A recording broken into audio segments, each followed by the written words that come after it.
William Gailey Simpson, who wrote an enormous book of over 1,000 pages called Which Way, Western Man?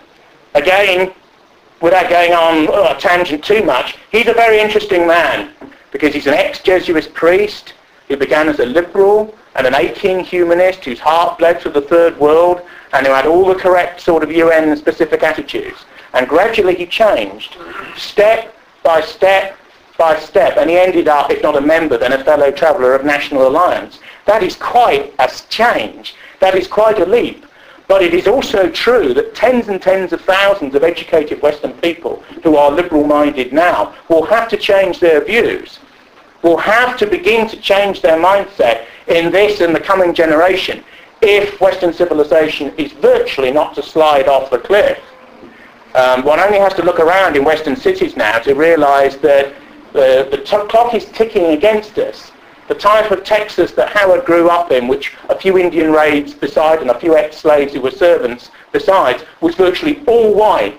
And the problems were the differences between Catholic and Protestant and the attitude towards people who were of Irish ancestry in rural Texas. These were the big things that people got very head up about. That world has gone.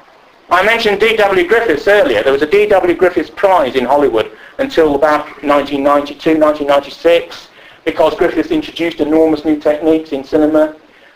Spike Lee, the well-known black racial nationalist film director who made Malcolm X, the 4-hour biopic of the assassinated leader, of course, or major spokesman stroke figure of the Nation of Islam, assassinated by his own side, of course, as the film makes quite clear. Lee demanded that this racist insult to the African Americans be removed, and the D.W. Griffiths Prize sort of, they didn't abolish it, but they allowed it to fall into a attitude whereby no one applied to win it, and no one said they wanted it, and therefore it remained on a roster of other Oscars and prizes, and yet gradually it was forgotten. And that's how sorts of these things are done. While Europeans created the United States, they created nearly all of the culture which is of any use inside the United States. It's their country, and yet they will be in a minority in 40 years as an exact demographic position. I mean, the state that, of Texas that Howard was born into, whites are almost a minority in Texas now.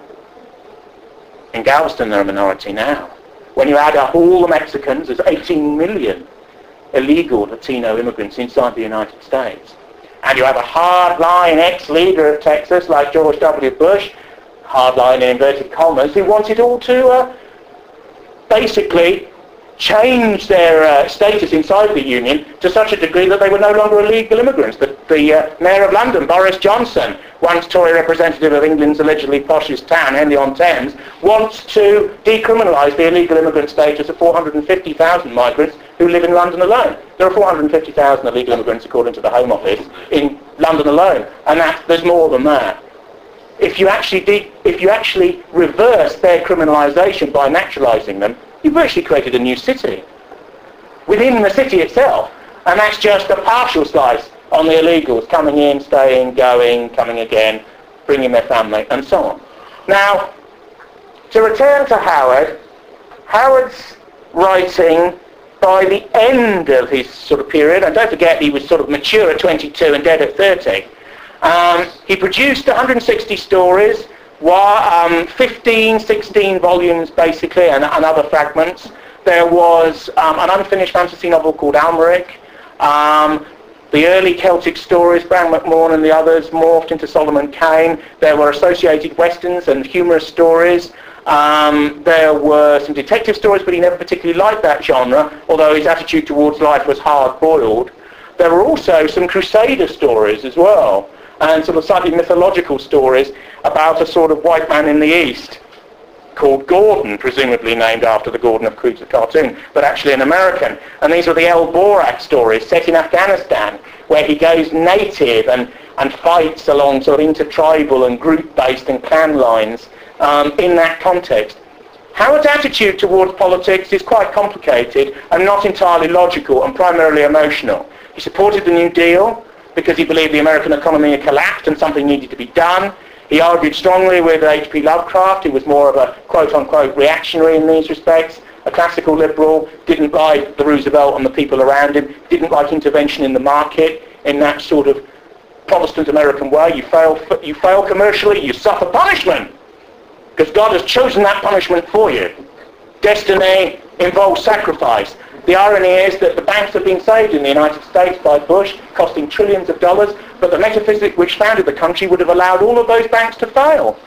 All of those banks to fail, and all those bankers to hang themselves and throw themselves off buildings. That happened in 1929. And then you rebuild quickly, because the pure American sort of Randian view is that capitalism is an insatiable animal and vortex of energy, and if people go to pot, if people lose everything they have, if a trader, an insurance agent I vaguely knew years ago at Lloyd's, lost all his money in the name scandal and goes there on a Sunday and unlocks the door and goes down to the toilets and sits there and drinks Domestos and kills himself and is found by the cleaners, and Africans probably, on Monday morning. And his senior partner in Lloyd's said, well, that's capitalism for you. And that's it. What goes up goes down. This was the view that founded the United States. And yet, the irony is, why have these Western politicians intervened? Why have they saved these structures? Few collateral damage moments, Lehman Brothers, they've charged Goldman Sachs with fraud. Well, that's a bit late, isn't it, really? And yet, why have they intervened? They've intervened because of the voting danger. The fact that there are radical parties on the fringe of all Western societies, everyone knows who they are, that people could vote for in a major moment of fiscal stroke, physical stroke, moral stroke, emotional distress. And the whole Western clerisy that's bought into the contemporary liberal package knows that. Many of these parties are actually quite moderate in relation to the traditions they come out of, but they terrify the present establishment that often sees the more populist ones as just the start of something worse that's coming behind, you see.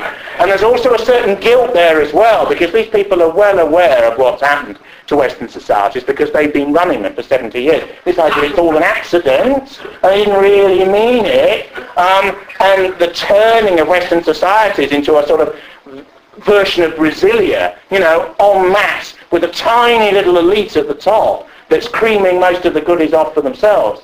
I'm not an egalitarian in any sense, but it's interesting to note that this country is slightly more unequal now than it was in 1910, in terms of that 90% of all equity and all capital and all wealth is owned by the top 10% and the top 2% of that 10%. And yet the society has changed out of all recognition, 1910 to 2010. Most Western people born in the first part of the 20th century would not believe the transformation of the West, just in a lifetime, basically after they died. And it occurred because of the extraordinary wars, largely amongst ourselves, that we fought in the 20th century, that also gave outsider ideologies like communism their chance to vulture-like to pick over the defeat and the carrion corpses of what was left. The heroic attitude towards man and society that Howard's work depicts exists virtually nowhere except as play and pleasure and computer games for boys and adolescents in comic books and so on. The areas of life where that sort of ethos remains, the armed forces, the Army, Navy and Air Force of most contemporary Western societies, particularly their specialist or elite forces, in Britain the Special Air Service, the naval equivalent, the Special Boat Service, and all of those novels, those Nab sort of novels about the heroic and this sort of thing, which are lapped up by a largely male audience. Other than that, there is not really the imprimatur of the heroic in Western life. The extraordinary demilitarization of Western life. Hardly ever see a policeman. Hardly ever see soldiers. When do you ever see British sources? And that's because they're always outside the country as globalist mercenaries fighting American and Zionist wars all over the world. They're never seen here. And many of their commanders don't want them here either, because they regard parts of British life as so irretrievably decadent that they actually want to keep their troops away from much of what's happened in relation to the society. There are towns in Berkshire where a lot of the military stay, like Arborfield and these sorts of towns, where it's quite clear there's a sort of military zone and there's a civilian zone. What British English towns are like on Friday, Saturday night. No police, they're all in their vans, they're all in the station, they're at home, they're filling in forms.